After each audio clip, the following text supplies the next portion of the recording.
Hello guys, ഞാനിവിടെ മാങ്ങൻ്റെ അച്ചാറിടുന്നതാണ്. ഇത് കഴിഞ്ഞ കൊല്ലത്തെ മാങ്ങ ഉപ്പിലിട്ട് വെച്ചാണ്. ഇന്ന് അച്ചാറിടാൻ വേണ്ടി ഇന്ന് എടുത്താണ്. നല്ല ഉപ്പ് പിടിച്ച മാങ്ങയാണ്, ഉപ്പ് വേണ്ട. അതിന് 1 കിലോ വെളുത്തുള്ളിയും 200 പച്ചമുളകും 100 ഇഞ്ചി അത് ചെറുങ്ങനെ അരിഞ്ഞിടുക.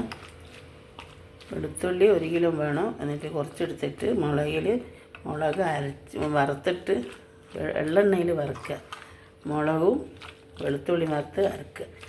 മിക്സിയിൽ അരച്ചിട്ട് ചേർക്കുക. 2 സ്പൂൺ പഞ്ചസാരയും കൂട്ടിയിട്ട് എടുക്കുക.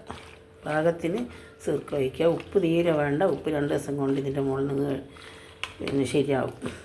ഉപ്പ് വരും 2 ദിവസം കൊണ്ട് എല്ലാം പിടിക്കും. മാങ്ങ ഉപ്പിലിട്ട് വെച്ചാണല്ലോ, ഫുള്ള് ഉപ്പിലിട്ട് വെച്ചാൽ വെള്ളം ചേർക്കാണ്ട് വെക്കുന്നതായത്. ആവശ്യത്തിന് സിർക്ക ഒഴിച്ചിട്ട് ഇതേപോലെ ഇടയ്ക്ക് 2 ദിവസം വെക്കുക.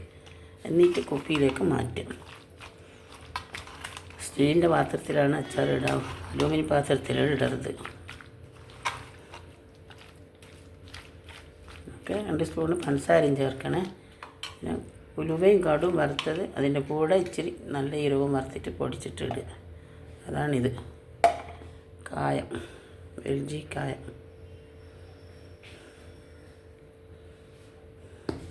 ഇതേപോലെ നിങ്ങളും ചെയ്ത് നോക്കുക.